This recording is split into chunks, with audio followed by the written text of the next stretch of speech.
அப்படின்னு சொல்லிட்டு ஒரு அழகான ஒரு மனிதர், நகைச்சுவை மிக்க மனிதர் அவரை தான் இப்போ நம்ம அழைக்க போறோம். எல்லாருமே எதிர்பார்த்துட்டு இருக்கக்கூடிய ஆக்டர் அண்ட் டைரக்டர் பாண்டியராஜன் அவர்களை பேச அழைக்கிறோம். அதுக்கு முன்னாடி Vigo delivery courier and logistic private limited directors இவங்க 2 பேரும் நம்முடைய பாண்டியராஜன் சாருக்கு அவங்களுடைய மரியாதையை செலுத்துறாங்க.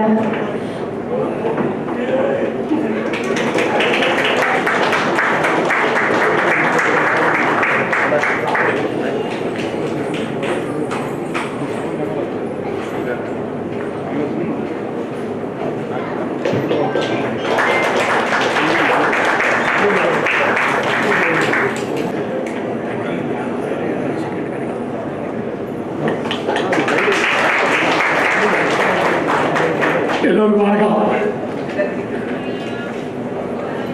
கொரியர் கம்பெனிக்கு பாண்டியராஜுக்கு என்ன சம்பந்தம் நான் சொல்றதுக்கு முன்னாடி இவரே சொல்லிட்டாரு. இவர் எதுக்கு நீங்கள் பிடிச்சி வந்தீங்கன்னு எனக்கு இதே கேள்விதான். சமீபத்தில் கொஞ்ச நாள் முன்னாடி டிவி பார்த்து இருந்தேன். அதில் ஒரு செய்தி போட்டாங்க. ஒரு சின்ன பசங்க சேர்ந்து அவங்க அப்பாவை ஒரு பேக் பண்ணி கொரியர் கம்பெனியில் அனுப்பிச்சிருக்காங்க. என் பேரை உத்து கவனிக்கிறாங்க. என்ன தாத்தா அதுன்றான். எனக்கு பார்த்தோன்னா திக்கு இருக்குது. ஒருவேளை நம்மளை பேக் பண்ணி தான் அனுப்பிச்சு போகிறாங்கன்னு. அந்த அளவுக்கு கொரியர் இருந்து அன்றாட ஒரு செய்தி ஆகிட்டு இந்த காலத்தில் இப்படி ஒரு நிகழ்ச்சி அமைதியாகவும் சந்தோஷமாகவும் எல்லாரும் முகத்தையும் மகிழ்ச்சியாகவும் எதிர்பார்ப்போட யார்ட்டையும் எல்லாரும் அன்பை பரிமாறுறாங்க. மனிதம் பரிமாறுது. யார்ட்டையும் ஒரு பொறாமை புத்தகம்லாம் காணும்.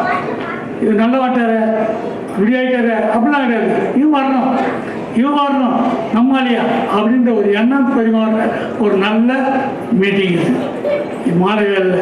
ஏன்னா இப்பெல்லாம் மற்றவங்களாம் நல்லா வந்தால் அவன் எப்படியும் வந்துட்டாயா நல்லா தான் இருந்தான் திடீர்னு வந்துட்டான் அந்த மாதிரியே புறம் பேசுகிற காலம் இது.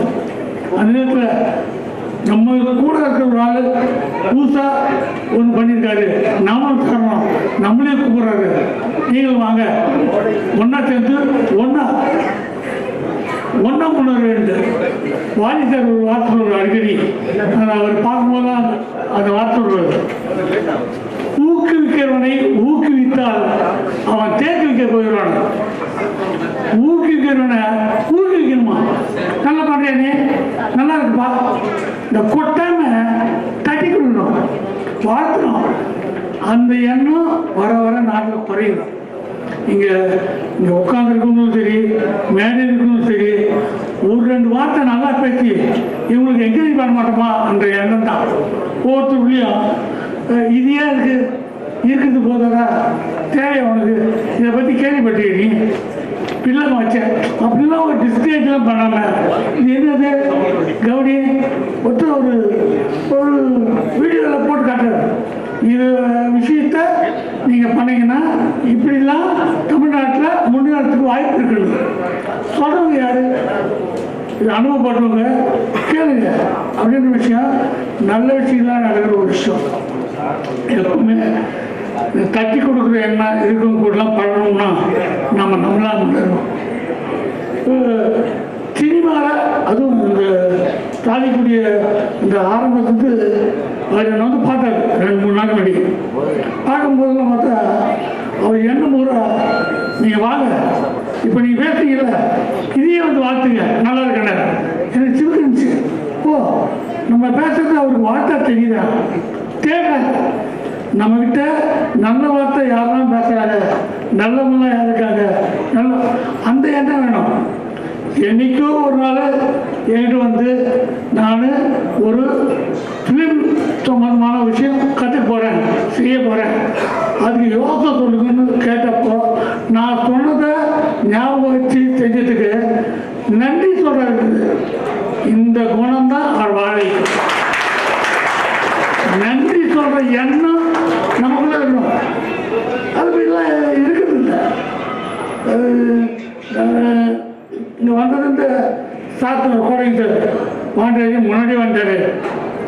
முன்னாடி வந்தது நான் பின்னாடி போகணும்னு ஆசைப்படுறேன்.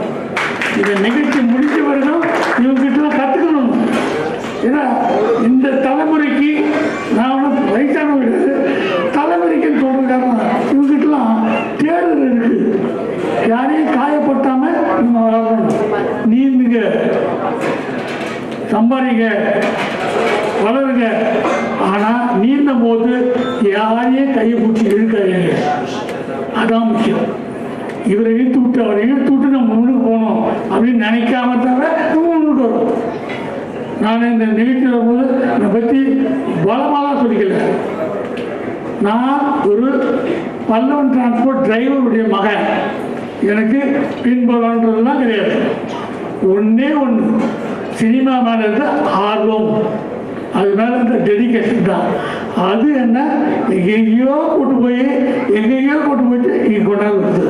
அதனால் டெடிக்கேஷனாக ஒரு வேலை பார்த்தோம்னா நிச்சயமாக நல்லா வரலாம். இப்போ கொரியரை பற்றி நான் சாரி பேசும்போது இருக்கேன், 3 நாளைக்கு பண்ணி சொன்னேன். எந்த வேலையும் நல்லா யோசிக்குப்பா, ஒரு 4 தடவை யோசிக்க. உடனே அப்படி உங்களுக்கு இருக்காது, உடனே பண்ணிட்டு நினைக்காது. 4 தடவை யோசிக்க. 5ஆவது தடவை யோசிக்க இருக்காதீங்க, வேற ஒருத்தி பண்ணுவோம். 5ஆவது தடவை நீங்கள் யோசிக்க ஆரம்பிங்க. அதான் நான் இது நல்லா இருக்கேன், இது பேசுகிறேன். அதுதான் சாத்தியம். இந்த விஷயத்த நீங்கள் பேசினாங்கல்ல, ரொம்ப பிடிச்சது. யோசிச்சுட்டே இருப்போம். கொஞ்ச நாளுக்கு அப்புறம் நம்மளை பற்றி யோசிக்கிட்டு விட்டுட்டு மற்றவங்க பற்றிலாம் யோசிப்போம். அவன் எப்படி தெரியுமா, இதை எப்படி தெரியுமா, அது இல்லை. நம்மளை பற்றி நல்லா யோசிப்போம். 4 தடவை இதை செய்யலாமா செய்யக்கூடாது ரொம்ப யோசிப்போம். அதுக்கப்புறம் செயல்படுவோம். சும்மா பேசிட்டே இருந்தால் அது வேலைக்கு வரும். இன்னைக்கு மேடையில் சகோதரி ஜெகன மேடம் வந்துட்டு அவங்களை ரொம்ப பிடிக்கும், அவங்க குரல் பிடிக்கும், எல்லாம் பிடிக்கும். அவங்க பேசுவாங்களா அதான் என்ன. ஆனால் அதெல்லாம் மீறி ஒரு நிகழ்ச்சி பண்ணாங்க. நான் ஏறும்போது கொஞ்சம் தடுமாற்றமாக படிக்கிறேன். எனக்கு தெரியாது டக்குன்னு, சார் நீங்கள் சூப்பு சாப்பிடுங்க சார். சூப்பு சாப்பிடலாம். எனக்கு காதல் வரலாம் பேசாமல் இல்லை. மறுபடியும் அதே கவனிச்சாங்க. கொஞ்சம் ரொம்ப சாப்பிடாதீங்க, 2 தடவை சாப்பிடுங்க வார்த்தைக்கு, கொஞ்சம் தம்பா இருப்பீங்க. இந்த சொல்கிற சகோதரி வேணும். இதுதான் வாழ்க்கை.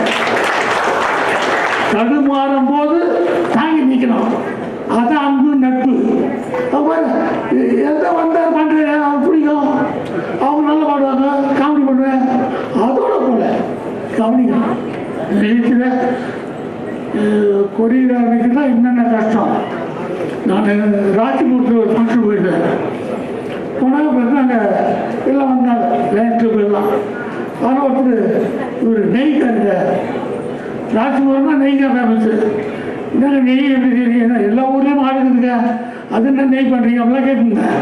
இல்லைங்க நம்ம நெய் பிரமாவாக இருக்கணும் அப்படின்னு பேசுறது. நான் உடனே அத்தனை சொல்லி எவ்வளோ பாருங்க நெய் வாங்க அப்படின்னேன். காசு கொடுத்தா அவன் வாங்கலாம் சொல்லலாம். மறுநாள் சாயங்காலம் 3 மணி எங்கள் வீட்டில் உட்காந்து சாப்பிடும் போது என் ஒய்ஃப் எனக்கு நெய் போடுறாங்க.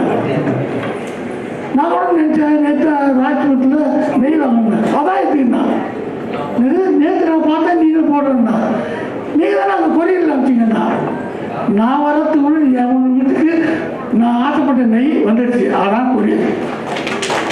நீங்கள் நினைச்சதை உங்களுக்கு முன்னாடி கொண்டாந்து கொடுக்குற விஞ்ஞான யுகம்.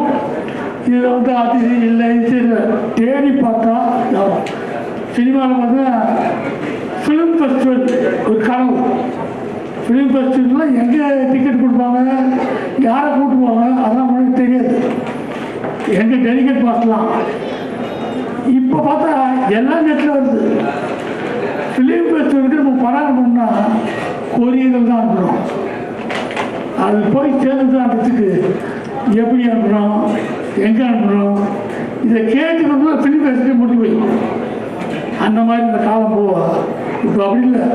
இந்த ஃபெஸ்டிவல் இது இந்த ரெஸ்பெக்டா பட்டனில் தட்டி கொரியர் காமிச்சா நம்ம போய்ட்டு ஜப்பானு சைனாக்கெல்லாம் நம்ம கூட 21 நாள் போயிடுச்சு.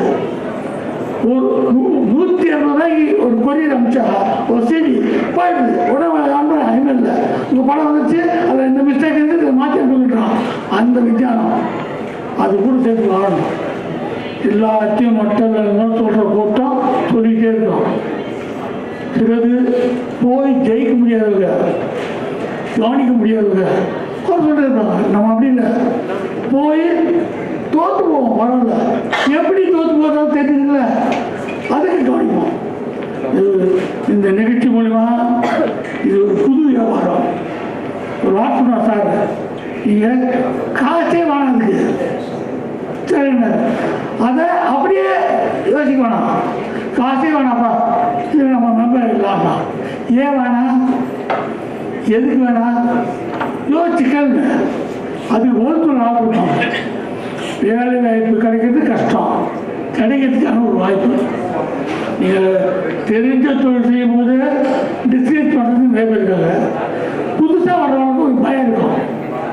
செய்யணும், பேசிக்கிட்டே இருக்கிறது 4 நாள் தான், செயல் 5வது நாள். நான் கமர்ஷியல் படம் எடுத்திருக்கேன், நடிச்சிருக்கேன், எல்லாம் பார்த்துருப்பீங்க. நான் ஷார்ட் ஃபிலிம் தான் இருக்கிறேன், எனக்கு தெரியுமா தெரியாது. இப்போ இங்கே பேசும்போது வக்கீல் சார் டாக்டர் டக்குன்னு டாக்டர் பாண்டியராஜன் என்னை சந்தோஷப்படுறதுக்கு. நான் உண்மையிலேயே டாக்டர், ஊசி போகிற டாக்டர் இல்லை, நான் டாக்டர் பண்ணியிருக்கேன். நான் சினிமா பற்றி தமிழ் திரைப்பட கலைஞர்கள் சினிமா பங்களிப்புன்னு ஒரு டாபிக் எழுதி நான் PhD பண்ணியிருக்கேன். சொல்லும் போது இங்கே சந்தோஷமா இருக்கு, உண்மை. அதனால் நான் ஒரு கல்லூரியில் பேராசிரியராக ஒர்க் பண்ணுறேன். மற்றவங்களுக்கு பாடம், ஏன்னா இது நினைக்கும் போது காமெடியாக இருந்தது, எனக்கே காமெடியாக இருந்தது. அப்போ மற்றவங்களுக்கு எப்படி இருந்திருக்கோம், இவர் போய் பேராசிரியர் அண்ணா இந்த உலகம் எப்படி இருக்கும். ஆனால் மெனக்கட்டு படித்து அதெல்லாம் பண்ணி வரும்போது ஒரு கல்லூரியில் பேராசிரியர் நடக்கும். ஒரு ஃபிலிம் மேக்கிங் வேறு, ஷார்ட் ஃபிலிம் மேக்கிங் வேறு, டாக்குமெண்ட்ரி வேறு. அதில் நான் ஒரு டாக்குமெண்ட்ரி பண்ணி வைப்போன்னு எனக்கு ஒரு ஆசை. தஞ்சாவூரில் ஒரு லைன் கிளப் ஃபங்க்ஷன் போயிருந்தேன். அங்கே ஈவினிங் ஒரு ஃபங்க்ஷன் நடந்தது. அதில் ஒரு பானையில் 20 லிட்டர் தண்ணி ஊற்றி அதில் சிம்மாடு இல்லாமல் பானையை தள்ள வச்சுட்டு எந்த பிடிமானம் இல்லாமல் ஒரு 62 வயசு ஆள் டான்ஸ் ஆனார். அது பானையை தள்ள வச்சு ஊற்று அந்த பானையில் தண்ணி கொஞ்சம் தொட்டு வச்சாரு, டான்ஸ் ஆனார். எனக்கு மறந்தேன். நைட் டைம் ரூமில் பார்த்தா அவர் ரூமுக்கு வந்தார். சார் எப்படி பார்த்தீங்க? எனக்கு தெரியாதுங்க, சின்ன வயசுல அப்படியே பார்த்துருக்கேன். என்ன படிச்சிருக்கீங்க? நான் 1ஆம் கிளாஸ் 4 ஸ்கூலில் படிச்சிருக்கேன். படிக்கலாம் ஏங்க, நான் என்ன சொல்கிறேன்னு பானை கேட்காதுங்க, பானை சொல்கிறது தான் நான் கேட்பேங்க. எனக்கு இதெல்லாம் பத்திரம் வைப்போம் அப்படின்னு. சரி பத்திரம் வச்சா நல்லா இருக்கும் அப்படின்னு பார்த்து டாக்குமெண்ட்ரி மண்ணும் தண்ணீரும் சேர்ந்து தான் நம்ம கலாச்சாரம். அதை வச்சு ஆரம்பிச்சு மண் பானை செய்கிறது தமிழ் தான் கிளவி. அந்த பானையை சுற்றி வருது. இப்போ அந்த கல்ச்சரே போயிடுது, பட்டன் போட்டால் சுற்றுது, சுற்ற வச்சு அதுதான் புகழ் பானை, அரசாணி பானை. இல்லை பானையெல்லாம் எது செய்கிறாங்க, பானையினுடைய பயன்பாடு எப்படி செய்கிறாங்க பார்த்து. அதுதான் கல் பானை கட்டுறாங்க, கடாரம் கட்டுறாங்க, அரிசி பானை, அடுக்கு பானை, பானையெல்லாம் கட்டி வந்து இந்த பானையில் தான் மனுஷன் கடைசியாக போகும்போது கொல்லி சட்டி எடுத்து போயிட்டு அந்த கொல்லி ஓட்டி தான் மனுஷன் அமைக்கிறான்.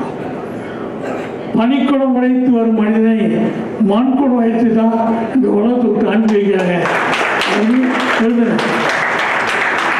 இதை டாக்குமெண்ட்டாக இருக்கணும். ஒரு விஷயம் டாக்குமெண்ட்டாக எடுத்தேன். எடுத்து அதை வரும்போது அந்த டாக்குமெண்ட் ஷூட் பண்ணும்போது நாளைக்கு ஷூட் பண்ண போகிறேன். இன்றைக்கி ஒரு மேனேஜர் எனக்கு வந்து சார் நாளைக்கு உங்கள் ஷூட்டிங் இன்றைக்கி வாங்கினாரு, எனக்கு டாக்குமெண்ட் இருக்குங்க.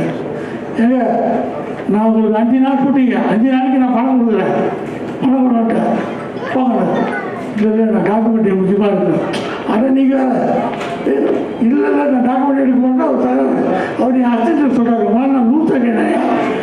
சரி அவன் தலைவர் கொஞ்சம் பணம் எடுக்க போகிறான் டாக்குமெண்ட்டு. நான் ஒரு பணம் தரேன்றேன், கரெக்டாக பணம் இருக்கேன், காசு கொடுத்து வாங்க மாட்டான். அந்த போட்டு டாக்குமெண்ட் எடுக்க போகிறேன்னா அவங்க பாரு இதெல்லாம் டைம் வேஸ்ட்டு, மணி வேஸ்ட்டு, எல்லாம் வேஸ்ட்டு. வீட்டுக்கு பிடிச்சிட்டு போயிட்டாங்க. அந்த படம் மண் பானைன்ற பேரில் நான் எல்லாத்துக்கும் அமைச்ச வச்சிடலாம். இங்கெல்லாம் ஒன்றும் மரியாதை இல்லை. அமெரிக்காவில் ஹைபர்ட் இன்டர்நேஷ்னல் ஃபிலிம் ஃபெஸ்டிவலில் டாக்குமெண்ட்ரி டேரக்டர்ஸ்னு அவார்டு கொடுக்குறோம். 4 டேரக்டர் உலகத்துக்கு. நம்பர் 1 அமெரிக்கன், நம்பர் 2 பாண்டியராஜன், அவார்டுறோம். அதுக்கு எல்லா டெலிவிஷனும் வராங்க. எங்கள் வீட்டில் எல்லாருக்கும் பேட்டி கொடுக்குறேன். நான் எப்படி எடுத்துட்டேன் அப்படின்னு சொல்கிறேன். அதே ப்ரொடக்ஷன் பண்ணி வந்தப்பல வந்து அரசு கேட்குறேன், பேட்டி கொடுக்குறேன். என்ன விஷயம் சார், அன்றைக்கி ஒரு மண்பானை எடுத்தார்ல டாக்குமெண்ட்ரி, அதுக்கு அவார்டு கிடச்சிருக்கேன் சார். விடாமுயற்சியா அதே கிடச்சதுண்ணா. எந்த வாய் வீண் முயற்சின்னு சொல்லிச்சோ அதே வாய் விடாமுயற்சின்னு சொல்லிச்சு. அதான் வாழ்க்கை. இது நான் திமிர்லையோ எனக்கு சொல்ல, ஆர்வம் மிக்க ஆட்கள் துடிக்கிறீங்க ஏதாவது பண்ணணுன்னு. யாரையும் கெடுக்க நினைக்கல, துடிக்கிறீங்க நீங்கள் வளர்கிறதுக்கு. என்ன குட்டு என்ன தடங்கள் வந்தாலும் உங்கள் முயற்சி எடுத்து போயிட்டே இருக்க. நல்லது நினைச்சா நல்லது நினைக்கலாம்.